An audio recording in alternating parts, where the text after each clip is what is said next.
ينفس فجر اليقين رمضان رمضان كريم يمهل قلب الحنين نحمده ونصلي على رسوله الكريم أما بعد আমার প্রিয় মুসলিম উম্মাহ এবং দিনদার ভাই ও বোনেরা, আসসালামু আলাইকুম ওয়া রাহমাতুল্লাহ। অসংখ্য শুকরিয়া সেই রবের যিনি আমাদেরকে পবিত্র মাহে রমাদানের মতো এমন একটি ফজিলতপূর্ণ মাস দান করেছেন যা মুমিনের বসন্তকাল। রমাদান কেবল একটি মাস নয়, বরং এটি একটি রুহানি রিচার্জ স্টেশন। এখান থেকে অর্জিত ঈমানের শক্তি দিয়ে আমাদের বাকি 11 মাস চলতে হয়। কিভাবে আমরা এই মাস থেকে প্রকৃত অর্থে উপকৃত হতে পারি সে বিষয়ে এখানে কয়েকটি দিক নির্দেশনা কোরআন ও সুন্নাহের আলোকে পেশ করছি ইনশাআল্লাহ। 1. ইখলাসপূর্ণ নিয়ত ও মানসিক প্রস্তুতি। যে কোনো ইবাদতের প্রাণ হলো নিয়ত, তাই আমরা যেন প্রথাগতভাবে রোজা না রেখে আল্লাহকে পাওয়ার আকাঙ্ক্ষায় রোজা রাখি। আবু হুরায়রা রাদিয়াল্লাহু আনহু থেকে বর্ণিত, রাসূলুল্লাহ সাল্লাল্লাহু আলাইহি ওয়াসাল্লাম বলেছেন, মান সামা রমাদানা ঈমানান ওয়া ইহতিসাবান গুফিরা লাহু মা তাকদ্দামা মিন যামবি।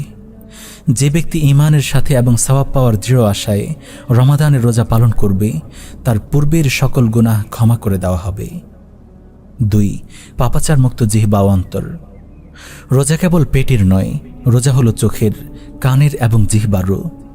রমাদান থেকে উপকৃত হওয়ার বড় শর্ত হল নিজেকে সব ধরনের অনর্থক ও গুনাহের কাজ থেকে গুটিয়ে নেওয়া। তাই গীবত, মিথ্যা বলা এবং ঝগড়া বিবাদ থেকে দূরে থাকুন। কেউ গালি দিলেও বলতে শিখুন, ইন্নী সাইমুন, আমি রোজা রেখেছি। 3. কোরআনের সাথে গভীর মিতালি। রমাদান এবং কোরআন একে অপরের পরিপূরক। এই মাসেই লাওহে মাহফুজ থেকে প্রথম আসমানে কোরআন অবতীর্ণ হয়েছিল। আল্লাহ তাআলা বলেন, শাহরু রমাদান আল্লাযী উনজিলা ফীহিল কুরআন হুদাল লিন্নাস। রমাদান মাসই সেই মাস যাতে মানুষের দিশারি হিসেবে কোরআন অবতীর্ণ হয়েছে। সুতরাং আমরা প্রতিদিন অন্তত এক পারা তেলাওয়াত করা এবং সম্ভব হলে কিছু অংশের অর্থ ও তাফসির অনুধাবন করার চেষ্টা করবে ইনশাআল্লাহ। 4. কিয়ামুল লাইল বা তারাবি। দিনের সিয়ামের পাশাপাশি রাতের কিয়াম মুমিনের মর্যাদা বাড়িয়ে দেয়।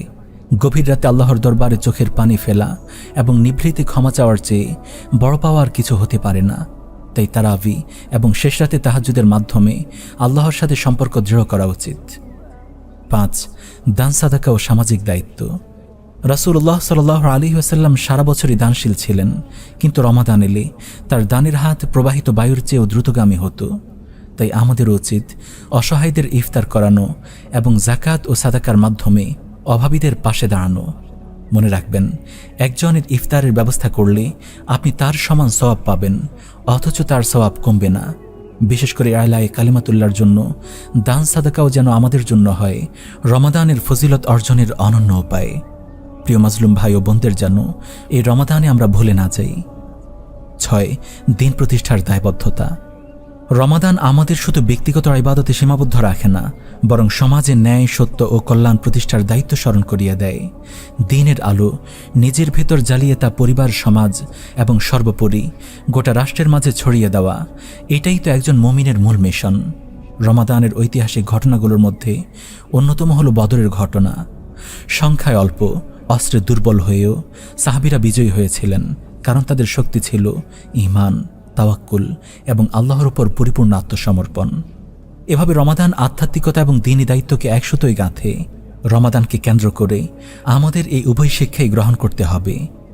সবশেষে বলবো, রমাদান আমাদের জীবনে বারবার আসে, কিন্তু আমরা জানি না এটাই আমাদের শেষ রমাদান কিনা।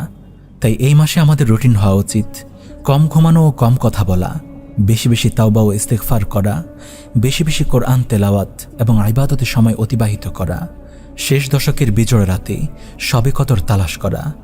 আল্লাহ তাআলা এই রমাদানকে আমাদের জীবনের মোড় পরিবর্তনের ওসিলা হিসেবে কবুল করুন এবং আমাদের সকলকে জান্নাতের রায়্যান দরজা দিয়ে প্রবেশ করার তৌফিক দান করুন। আমিন ইয়া রাব্বাল আলামিন।